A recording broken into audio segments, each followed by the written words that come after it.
Alright, so nasa na nga ba si gold for today? And yan ang gagawin natin kasi tonight, of course, we're gonna trade it together on the New York session. And alam naman natin gaano kahirap ang New York session. But also, as of the meantime, actually si dollar naman is showing signs of holding the price from this trend line here. And it's still consolidating, telling us, no, so saan ba talaga ako pupunta pa, hindi natin alam, am I downtrend or am I still holding this support level?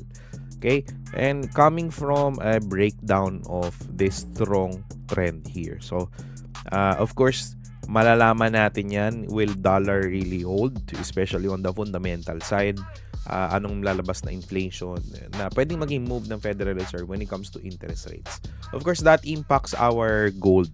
Okay, check natin naman si gold. Si gold naman kasi, of course, coming from that labor report last week, no, it gives us a very strong breakout from 4137 area, and momentum buyers is actually chasing the price by 4240 here when we posted it as well. But as of the price right now, it is trading above a resistance range between 4367 4344 to 4388 range. So most likely ako feeling ko lang it will do a consolidation for gold here.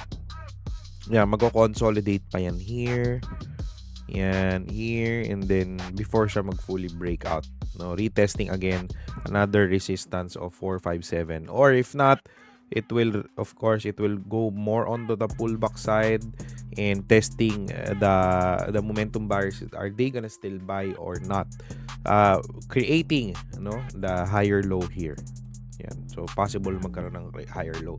But, nevertheless, ang nakikita natin ng gold is very, very bullish. But we can, of course, pwede natin yan i-maximize on the lower time frame today, which is yun nga ginagawa niya. It's nagbebenta yung mga sellers, ay mga buyers, no? Mga buyers, and pushing the price down and retesting the 4137 area later as the intraday buyers. So tonight, of course, magkakaalaman yan later on the London sessions. We're gonna open on our from now, or you're gonna attend later our live trading, of course, with me. So we're gonna trade that together live. Okay, live. Last week we made 20% on my $500 account. Let's see tonight kung kikita tayo. Or ano mga opportunity na pwede natin by 8:30 to 9:30 later. So if you're joining, just comment join. Ayan, join. Ipapakita natin yan. Actually, pwede ko pa nga palang i-post yung MyFX book nung trading account na gagamitin natin para doon tayo magbe-base ng mga results ng trade natin. Kung patalunan ba o panalo as of now. Alright guys, alam kong gustong-gusto niyo yan. No? Alam kong gustong-gusto niyo itong live trading kahit ako medyo relax na type of trader naman talaga ako. Okay, I'll see you later tonight. Have a great day everybody. Katipi, see you on the next video.